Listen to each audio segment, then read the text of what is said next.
Graça e paz a você que acompanha as mensagens devocionais da Igreja Presbiteriana Ebenezer de São Paulo.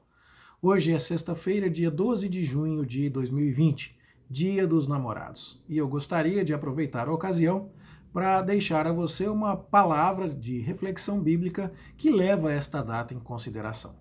Por favor, não se preocupe se você não tem namorado ou namorada, é solteiro ainda, não está envolvido em algum relacionamento afetivo, porque a palavra de Deus deve servir sempre para todos. Eu só gostaria de trazer à tona a questão da importância dos relacionamentos e de como eles representam aquilo que deve ser prioridade em nossa vida, justamente porque Deus assim priorizou as coisas para nós. Não é curioso como a pandemia está nos ajudando a colocar muitas coisas em perspectiva? Eu recebi um gráfico esses dias pelo WhatsApp, onde se falava da importância das coisas, né? Aquilo que tinha muita importância antes da pandemia e que agora passou a ter pouca, ou que tinha pouca importância e agora passou a ter muita. A internet foi muito valorizada. O chinelo ficou muito mais útil. Pijama. O pijama é muito mais cobiçado agora do que antes. Por outro lado, o carro caiu, né, no seu uso geral. Ah, Tantas outras coisas agora estão sendo colocadas em perspectiva. E por causa do Dia dos Namorados e por causa dos reflexos da pandemia também nos relacionamentos, eu queria convidar você a pensar nisso. Que os relacionamentos? E a importância de termos relacionamentos bem ajustados, bem equilibrados, onde haja amor, onde estejamos alinhados com as pessoas ao nosso redor para caminhar numa unidade familiar, numa unidade doméstica com harmonia. Você já parou para pensar na importância disso? Você sabia que os casos de violência doméstica aumentaram muito durante a pandemia? Que os casos de divórcio aumentaram muito também? Que há muito mais conflito doméstico agora do que antes? Isso só mostra que na pressão desta pandemia e do isolamento social forçado, quando há brechas relacionais, as coisas acabam aparecendo muito mais depressa. Por outro lado, quando as coisas estão bem, fica muito mais fácil suportar o isolamento social se, ao fechar a porta de casa, você está ao lado de alguém que ama, que preza, que respeita e com quem convive. Claro que nunca sem dificuldades, mas com quem você convive bem. Isso então deve nos levar a pensar que muitas e muitas vezes abandonamos aquilo que Deus desenhou para nós com tanta preocupação e amor e corremos atrás de outras coisas que simplesmente vão se mostrar inúteis ou supérfluas mais cedo ou mais tarde. Como é notório o redesenhar de prioridades que esta pandemia nos trouxe e como isso pode ser abençoador. Quem sabe eu esteja falando com um pai de família que correu muito atrás de sucesso profissional e agora esteja desempregado. Quem sabe eu esteja falando com alguém que estava muito preocupado com o que acontecia fora de sua casa e agora está percebendo que deixou de cuidar do que acontecia dentro da sua casa. Quem sabe eu esteja falando com alguém que percebeu que deveria ter dado mais atenção ao culto doméstico, a atenção aos seus filhos, que deveria ter conversado mais de perto com seu pai, com a sua mãe ou com os seus irmãos. Quem sabe isso tenha servido, e toda essa história de isolamento e de pandemia tenha servido para que pensemos muito cuidadosamente a respeito de como andam os nossos relacionamentos. A verdadeira riqueza de um homem não está em bens materiais. Está na bênção do Senhor Deus em primeiro lugar, na sua salvação em Jesus Cristo, sem dúvida nenhuma, mas depois destas coisas eternas e indiscutivelmente prioritárias, nós devemos nos lembrar de quem são as pessoas que estão conosco, de quem são aqueles que nos acompanharão por toda a jornada desta vida.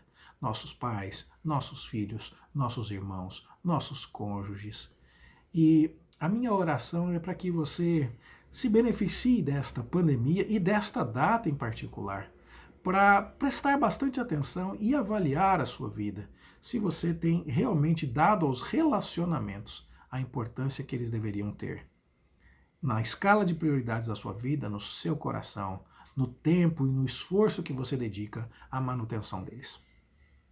Tantas e tantas pessoas que têm tanto dinheiro e gostariam simplesmente de ter paz agora, mas dinheiro nenhum pode comprar, porque estão simplesmente isoladas, solitárias, cercadas às vezes de funcionários, mas sem alguém que possa lhes dar verdadeiro prazer de companhia e verdadeiro sentido numa época tão difícil como esta. A minha oração é que você se lembre que foi Deus quem desenhou o casamento.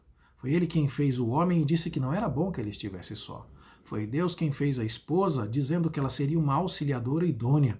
Idônea tem a ver com alguém para estar frente a frente ao homem. A palavra auxiliadora ali significa alguém que vai ser uma ajuda de Deus para o homem.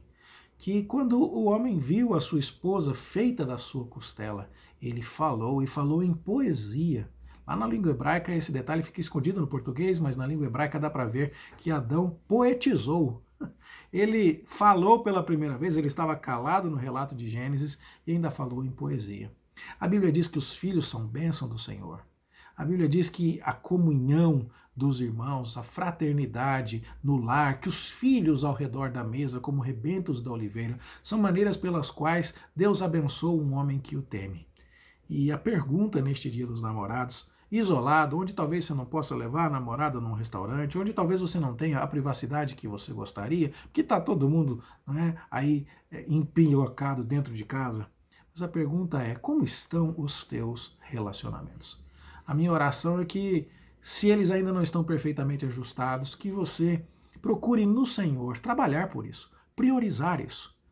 Que você use esta pandemia para perceber que a verdadeira riqueza está aí. Mas se você já chegou lá, que o dia de hoje seja um dia de gratidão, de valorização destas coisas, um dia de festa. E que você realmente celebre o fato de que Deus tem colocado pessoas na sua vida. Pode ser, pode incluir o namorado, a namorada, o noivo, noiva, esposo, esposa, claro, o dia de hoje é para isso também. Mas se não é esse o seu caso, por favor, não se deixe abalar e nem pense que a palavra de Deus não está falando com você, porque Deus também tem colocado muitas outras pessoas na sua vida. E ainda que você more sozinho, seus pais já tenham falecido, você não tenha filhos e seja solteiro, você ainda deve se lembrar que Deus te deu uma família estendida, que é a igreja, a comunhão dos verdadeiros filhos de Deus. E você também é acolhido e pertence a essa comunidade. Lembre-se desses relacionamentos, preze-os, cultive-os e agradeça a Deus de maneira particular no dia de hoje. Que Deus abençoe a sua vida. Se você tem alguém, feliz Dia dos Namorados para você. Boas comemorações. Juízo, nada de inventar muita moda e colocar-se em risco ou colocar a pessoa que você ama em risco também. E que esta palavra nos ajude a darmos graças a Deus pelas pessoas que Ele tem colocado na nossa vida. Fique com Deus e boas comemorações.